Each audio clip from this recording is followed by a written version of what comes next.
Бизге жаңыдан кошулган көрүүчүлөр үчүн кутман таң демекчибиз. Ал эми биздин студиябызда эң кызыктуу конок ашпозчу Сали. Саламатсызбы? Саламатсызбы менен кош келиңиз. Маанайыңыз кандай? Маанай сонун. Бүгүн тургандан бери эле чуркап жүрөбүз. КТРК жетишип калайлы деп. Анан бүгүн кандай баягы даам жасап берген атасыз? Эттен кандай даам? Эми бүгүн да өзү кайсы жерге барбайын, өзү жаңыдан эле придумывать эте берем. Эми бул жерде плита жок экен, мындай даярдайтын эч нерсе жок экен, эми өзүбүздүн колубуздан келген нерсени даярдап көрсөтүп беребиз да. Эң жакшы. Ал эми сиз биз билебиз, сиз 13 жылдан бери баягы ашпозчулук кесипти аркалайсыз.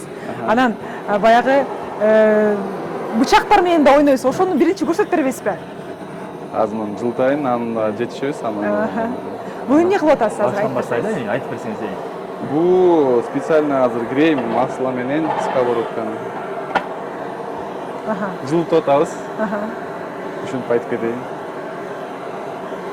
Жакшылап кызытып, жылытып туруп, анан стейкти жарып этебиз. Атайын ушундай эмес, ыкмасы менен, бул ыкма экен атайын. Азыр биз түз эфирде эң жумшак эттин рецептин алабыз.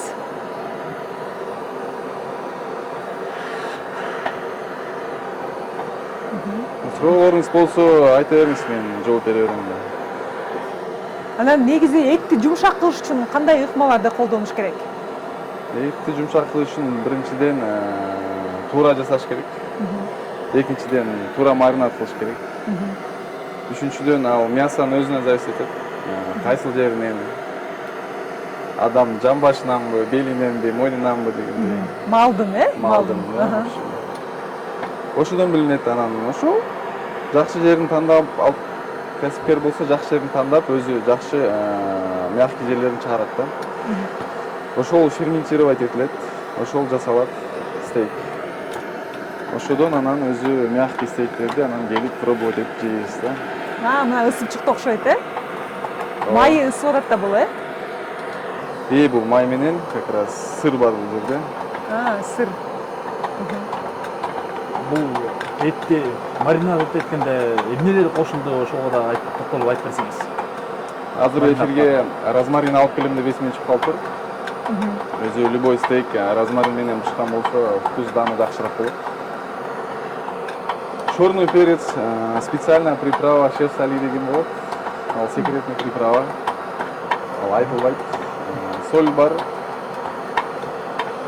масло бар, розмарин бар. Канча убакытта бир алдына 2 саатта маринад этсе болот. Аралаштырып. Можно 1 саатта эле. 1 саат эле. Стейкке карата, стейк эси жумшак болсо, жакшы болсо, анда. Болуп калдыбы? Азыр 1-2 мүнөт калды. 1-2 мүнөт, Белгилей кетсек, ашпозчу Сали Инстаграмда дагы аябагандай популярдуу. Сиздин видеолоруңузду биз көрүп жүрөбүз. Анан баягы кандай экен? Элдер таанып атышабы сизди? Таанып атышат, Интернет тармагы өнүккөнү, Инстаграмдан кардар табуу, иштешүү бир топ оңой болуп калса керек, мурдага караганда. Ошондой го дейм. Азыр бардык эле бүгүн керектүүлөрдү Инстаграмдан издеп атат, табылып атат, абдан жеңил, оңой дегендей. Бирдеме сатып алса дагы Инстаграм аркылуу алат. Сизде дагы ошол тармак аркылуу тапкандар көп экен да демек.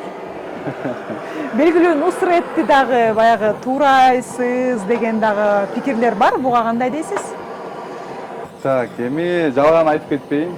Бул Нусретти өзү мен заграницада жүргөндө көп сыймыктанышым. Ал эми биринчи чыккан бизде. В общем, по миру биринчи чыккан го дейм, салт эткен боюнча. Эми аны көрүп сыймыктанып, ошондой болгонго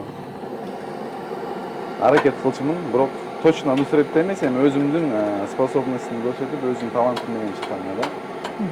Но ошо Нусретти көрүп алдыга умтулганым ошол болду. Анын кыймыл аракети дагы бир өзгөчө, бычакты кесе калып, этти кескени, мындай тузду баягы сеткени. Көрүүчүлөрдү өзүнө тартып бир кыймыл аракет кылабы, ошондой. Ал эми жасаган даамы кандай болду экен? Маселе биз эми остик көргөнбүз анын даамынан, бирок абдан даамдуу болуш керек, анткени көрүүчүлөрү да абдан көп болот да. Мен ойлойм, аны көрүп эле элдер тоюп калат го деп. Бирок ошол эле да бар, Видеосын көрүп Сиз жасаган даамдуу тамак аштар окшош эле болгону ал таанылуу болгон болуш керек менин оюмча. Окшош эле. Мынакей сыр жыттана баштады. Азыр мынакей сырыбыз даяр болуп калды. Келиңиз, сиз бош болсоңуз мындай бул баллонду кармап турсаңыз. Мен баллонду карап турайын, Бул жылуу турсун. Эч бир коркунуч жаратпайбы? Жок, жок. Жок. Азыр этти кесип атабыз мынакей.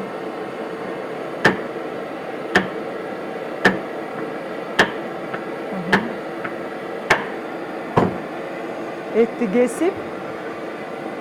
Анан айтып турсаңыз эмне кылабыз андан кийин? Этти жарып кетебиз азыр. Этти азыр бышырабыз. Түз эфирде этти бышырабыз. Эч бир пештин, мештин жардамы жок эле, Ооба. Жакыныраак кармайсыз, бул жакыныраак кичине. Баты ысыш керек экен да, жакыныраак дагы. Бул ысымайт. мындай кылайын, Жок, жок, мынакей бул. Печканын ордуна азыр жатайын.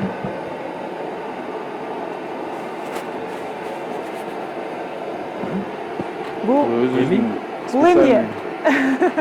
Перечный соус бул. Бул менен калемпир сейип атат мынакей. Мунуңуз да өзгөчө экен, эмнеге мындай кичинекей эле идиш алсаңар болбойбу эле? Ушундай өзгөчөлөр адамдын көзүн жылуу карматат го эми. Майыбыз ысып чыкты мынакей. Жатышка чыксак ушинтип эле даярдап койсок болот экен да. Ооба. Келиңиз.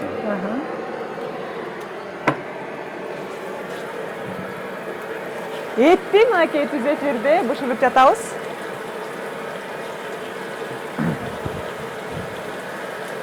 Негизи канча мүнөт керек келет этти бышырганга? 5 минут жетет бизге азыр. 5 мүнөт. 5 минутта 5 минутта даяр болуп калат, Бул жумшак эле болот да. Негизи. Жумшак эле өзү. Эттен болот экен да көрсө. Этти бирок жумшагынан тандап келген экенсиз атайын. Маринадталып, даярдалып атайын, Өзү КТРК чыкырды деп маринадтар даярдап койдук эле да. Эң жакшы. Замана студиясына деп, ашкана бурчунда атайын теле көрүүчүлөргө пайдалуу азыктарды, пайдалуу кеңештерди дайыма айтып келебиз. Бүгүн да мына Мынакей чындыгында эт бышып атат. Ягы эмне жардам керек, мен эмне кылайын? Муну Пока жардам деле керек жок. Пока суроолоруңуз болсо сурай бериңиз. ал эми баягы бул келген баягы көрүүчүлөр, сиз бир гана баягы тамакты даярдабай эле, ошондой эле шоу да жаратасыз, биз билебиз. Ошол бул тууралуу дагы айта атайын кетсеңиз. көрүүчүлөрдү кызыктыруу, таң калтыруу, же өзүңүзгө бир тартуу максатында колдонуш керек бар дагы. Атайын. Мынакей. Ар адамдын өзүнүн таланты бар дейт го. Ооба. Мен өзүм ушинтип өзүмдүн жагымды көрсөткүм келди. Эт жыттана баштады, кардым ача түштү, табитим ачылды. Жыты дагы абдан жакшы.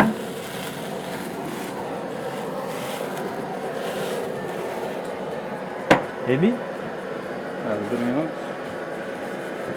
Так, бизде эми чашка барбы?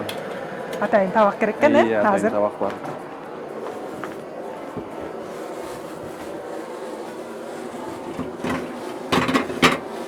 Даяр болуп эле калды, Азыр эле даяр болуп эле калды. Кагаздан берип койсоң, Мирбек.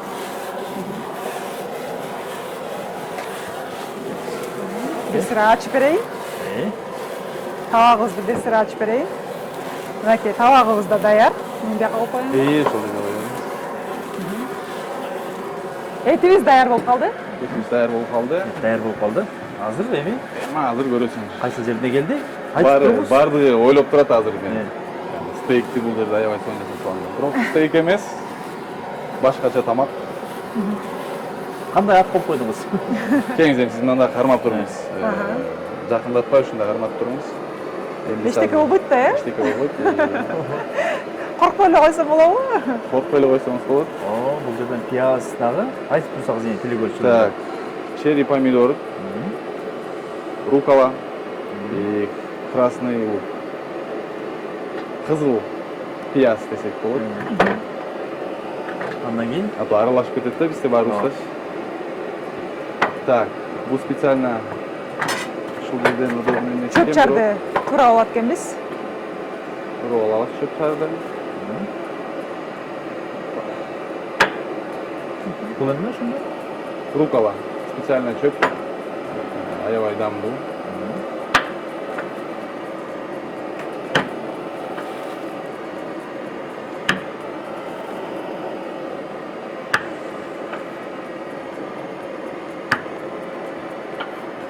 Этибиз деле даяр болуп калды окшойт. Даяр, азыр баарын беребиз. Этибиз деле даяр болуп калды. Келиңиз. Көрүңүз. Өзүңүздөр көрүп тургандай эттер де даяр болуп калды. Эттин даяр болгонун каяктан билсе болот? Эттин өңүнөн эле билсек болот.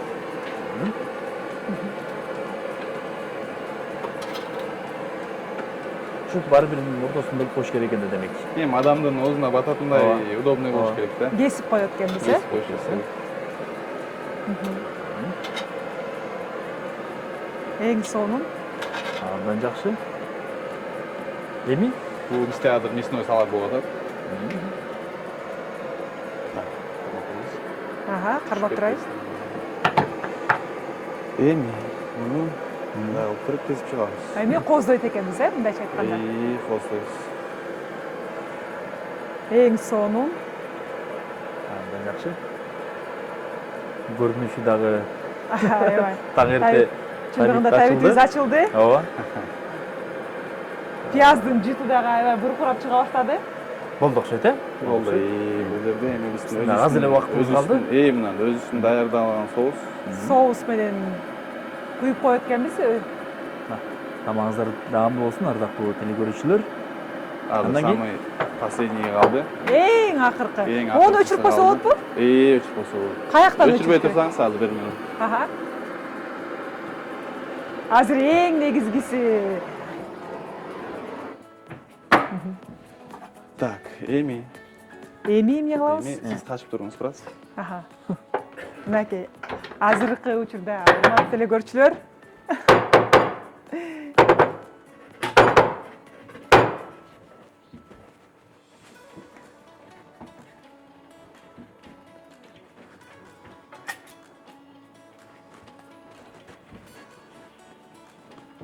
Эң сонун.